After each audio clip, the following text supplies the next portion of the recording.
Hello students, good morning to all of you. Geography की इस class में आप सभी का हार्दिक स्वागत और अभिनंदन करता हूं। जैसा कि हमने पिछली क्लास में साउथ ईस्ट एशिया यानी कि दक्षिण पूर्व एशिया के देशों की चर्चा विस्तृत रूप से कर लिया था, मैप के पॉइंट ऑफ व्यू से, और उसके देश में कौन कौन सी महत्वपूर्ण घटनाएं या तो महत्वपूर्ण ज्वालामुखी पर्वत श्रृंखलाएं, इन सब की चर्चा हमने कर लिया था। अब हम आज की क्लास में पूर्वी एशिया के देशों की चर्चा करेंगे जिसमें मंगोल प्रजाति पाई जाती हैं, जिसमें कौन कौन से देश आते हैं। चाइना, मंगोलिया, उत्तर कोरिया, दक्षिण कोरिया, जापान, ये देश हमारे पूर्वी एशिया के अंतर्गत आते हैं। तो चलिए आइए हम स्टार्ट करते हैं अपनी क्लास को। विश्व के प्रादेशिक भूगोल के अंतर्गत एशिया में पूर्वी एशिया यानी कि ईस्ट एशिया की चर्चा हम करने वाले हैं, जिसमें जो पूर्वी एशिया के लोग होते हैं वह मंगोल प्रजाति के लोग होते हैं, और इसमें जो देश हैं वो देश आने वाले हैं जिसकी चर्चा हमने अभी की है आप लोगों के साथ। वो देश हैं चीन, मंगोलिया, उत्तर कोरिया,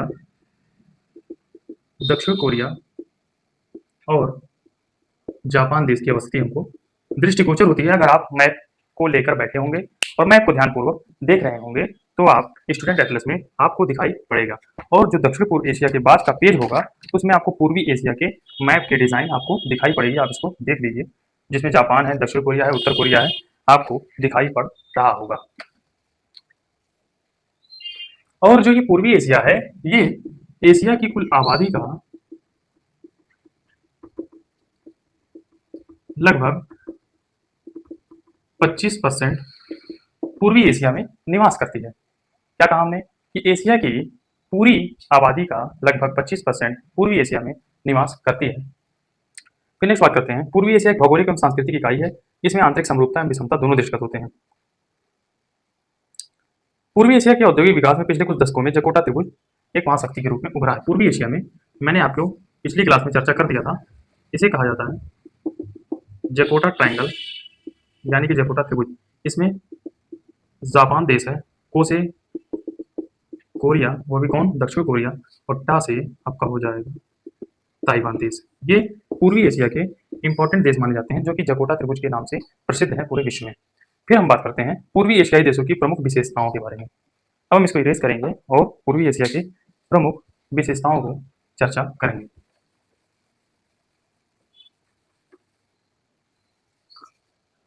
प्रमुख विशेषता क्या है? पूर्वी एशिया की प्रमुख विशेषता जो हमें इस क्लास में जानना है। भौतिक रूप से पूर्वी एशिया जो है वो हिमाच्छादित पर्वतों, पठारों, मरुस्थलों, मुलायम से लेकर कठोर चट्टाने वाले भाग, शीतल जलवायु तथा प्रशांत महासागर से घिरा हुआ है। तो इसमें हमने क्या चर्चा किया? इसमें पहला चर्चा किया, जो पूर्वी एशिया है वह भौतिक रूप से पर्वत, पठार, नदियां, पर्वत, पठार, नदियां और मरुस्थल तथा मुलायम से लेकर कठोर चट्टानों की श्रृंखला दिखाई पड़ती है, और यहाँ पर शीतल जलवायु या प्रशांत महासागर से घिरा क्षेत्र है। प्रशांत महासागर से घिरा क्षेत्र है, चाहे वह उत्तर कोरिया की बात करें, चाहे दक्षिण कोरिया की बात करें, चाहे वह जापान की बात करें, तो वह प्रशांत महासागर के तट पर अवस्थित है। फिर नेक्स्ट बात करते हैं इसमें, यह पर्वत जो है, जो ये पूर्वी एशिया है, यह भूकंप, सुनामी तथा ज्वालामुखी घटनाओं के लिए जाना जाता है। ये इसकी विशेषता हो गई। फिर चौथा पॉइंट बात करते हैं, पूर्वी एशिया के पूर्वी भाग में जनसंख्या का सर्वाधिक संकेंद्रण पाया जाता है। पूर्वी एशिया के पूर्वी भाग में जनसंख्या का संकेंद्रण का तात्पर्य है कि यहाँ पर बड़ी जनसंख्या घनत्व पाई जाती है। ये पूर्वी एशिया की विशेषताओं में आप लोग ध्यान रखेंगे, इसको आप लोग नोट कर सकते हैं। फिर इसी के अंतर्गत हम बात करते हैं चाइना के देश की। ये लंबा टॉपिक हो जाता है चीन का, इसकी चर्चा हम करते हैं। शायद हमने पिछली क्लास में चीन देश की कुछ चर्चाएं कर लिया था, तो चीन देश में हम देखते हैं कि कौन सी चर्चाएं बाकी रह गई हैं। जो हमने अभी तक नहीं की है।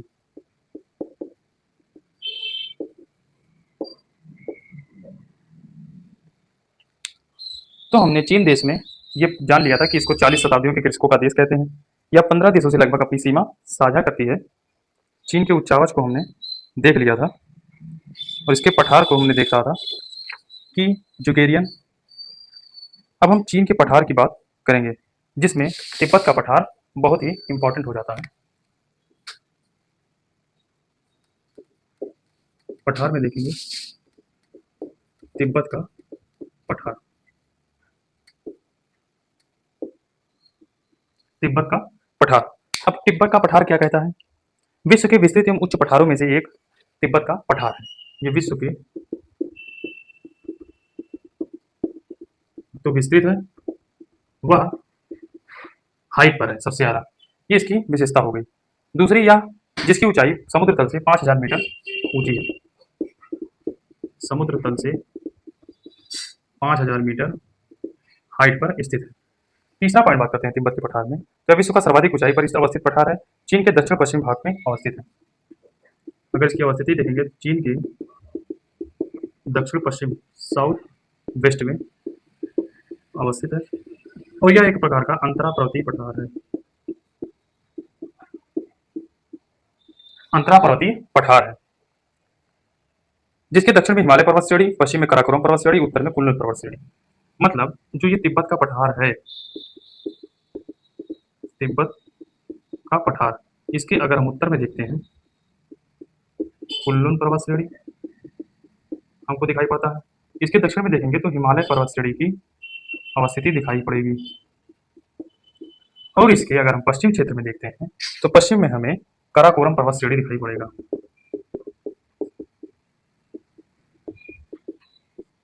ये हमारी तिब्बत के पठार की विशेषताएं हो गई, जिसमें विश्व के विस्तृत व ऊंचा सबसे ऊंचाई पर स्थित पठार है। समुद्र तल से 5000 मीटर हाइट है इसकी। चीन के दक्षिण पश्चिम में अवस्थित है।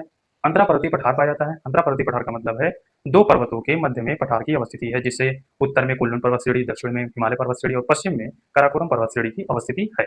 अब बात करते हैं जुगेरियन बेसिन की। जुगेरियन बेसिन अगर आप अपने मैप में देख रहे होंगे तो आपको दिखाई पड़ रहा होगा कि जुगेरियन बेसिन जो है वो तियान शान पर्वत श्रेणी और कुनलुन पर्वत श्रेणी के मध्य दिखाई पड़ रहा होगा। जुगेरियन बेसिन, इसे द्रोणी भी कह सकते हैं। ये क्या है? इसके उत्तर में अल्ताई पर्वत श्रेणी,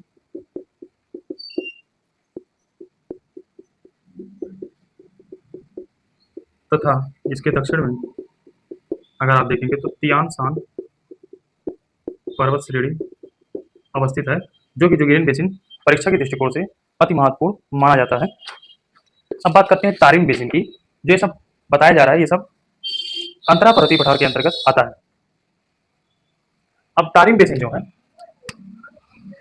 तारिम बेसिन की बात करते हैं।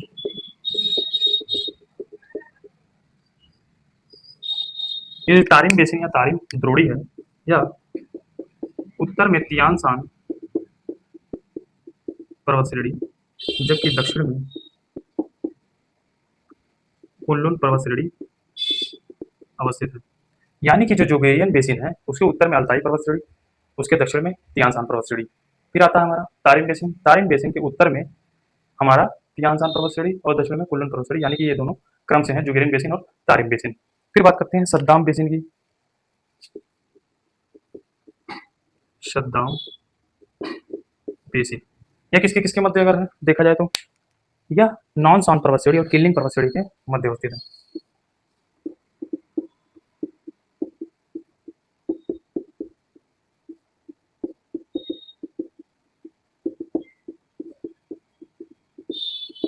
ये हो गया हमारा सद्दाम बेसिन, जिसके उत्तर में नानशानतेन और दक्षिण में किनलिंग पर्वत श्रेणी अवस्थित है। फिर नेक्स्ट बात करते हैं मंगोलिया के पठार की। यह गोबी के मरुस्थल तथा एबलेन नॉय पर्वत श्रेणी का विस्तार है। मंगोलिया पठार की बात करते हैं। मंगोलिया पठार में हम देखते हैं तो यह गोबी मरुस्थल और एबेल नॉय पर्वत श्रेणी अवस्थित है का विस्तार है। ये मंगोलिया पठार हो गया। फिर नेक्स्ट बात करते हैं सिचुआन बेसिन की। सिचुआन बेसिन, सिचुआन बेसिन की बात करते हैं तो दक्षिण पूर्वी उच्च भूमि के उत्तर में पर्वत श्रेणियों से घिरा हुआ है, जो कि लाल शैलों वाली पहाड़ी है। निचला मैदान सिचुआन बेसिन के नाम से जाना जाता है। दक्षिण पूर्वी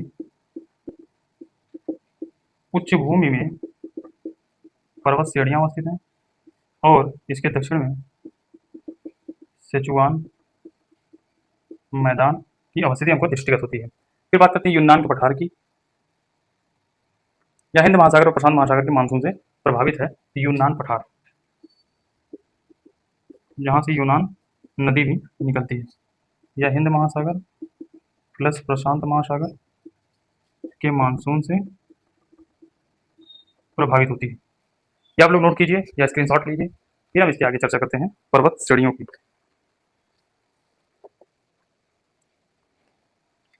आई होप आप लोगों ने इसको नोट कर लिया होगा। अब इसको इरेज करके चीन के अंतर्गत जानते हैं कि चीन में क्या क्या हमको जानने की आवश्यकता है। इसकी जो राजधानी है वो बीजिंग है, और जो इसकी चीन का शोक कहा जाता है वो वांगो नदी है, जिसे पीली नदी के नाम से जानते हैं। और एशिया की सबसे लंबी नदी जो है यांगटीसी क्यांग नदी है। यांगटीसी क्यांग नदी है, जो कि एशिया की सबसे लंबी नदी है और ये चाइना में प्रवाहित होती है। अब इसी में नेक्स्ट बात करते हैं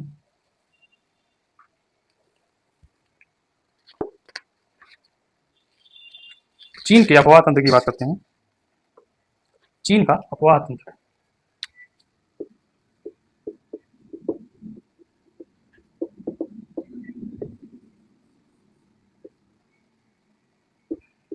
एक बात करते हैं प्रशांत महासागर में जल विसर्जन, और एक बात करते हैं हिंद महासागर में जल विसर्जन की। तो प्रशांत महासागर में जो जल विसर्जन करता है वो हुआंगो नदी है, और यांगटीसी क्यांग नदी है, उसी क्यांग नदी है। हुआंगो नदी, यांगटीसी क्यांग नदी, और आप देखेंगे तो शिकियांग नदी, ये तीनों जल विसर्जन करती हैं प्रशांत महासागर में। ये महत्वपूर्ण हो जाता है। और जो हिंद महासागर है ये दक्षिणी चीन सागर का भाग है। ये आप लोगों को ध्यान रखना होगा। फिर नेक्स्ट बात करते हैं इसी में चीन के कृषि क्षेत्र के बारे में चर्चा हम करते हैं। चीन के कृषि क्षेत्र की बात करते हैं। चीन के कृषि क्षेत्र की,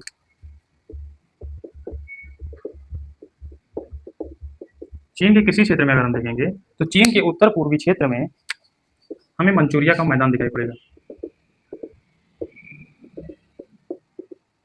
मंचूरिया नहीं है, ये मंचूरिया का मैदान है, इससे आप याद रखेंगे मंचूरिया का मैदान। और इसी मंचूरिया के मैदान में बड़े पैमाने पर सोयाबीन की कृषि होती है, जो कि पूरे एशिया में सर्वाधिक उत्पादन करता चाइना है।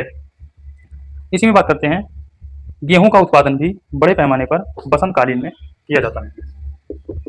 गेहूं का उत्पादन बसंतकालीन क्षेत्र में, बसंतकालीन ऋतु में किया जाता है। गेहूं का उत्पादन बृहत्तम स्तर पर, जो कि विश्व का सर्वाधिक उत्पादन किया जाता है चाइना में। अब हम इसमें बात करते हैं, तो हम इस क्लास को यहीं पर ही ऑफ करते हैं, जो कि विश्व के प्रादेशिक विभाजन में हमारे सभी टॉपिक हो गए हैं, जिसमें सभी देशों की हमने चर्चा विस्तार से कर लिया है। अब हम नेक्स्ट क्लास में नेक्स्ट टॉपिक के साथ बात करते हैं। तब तक के लिए जय हिंद, जय भारत।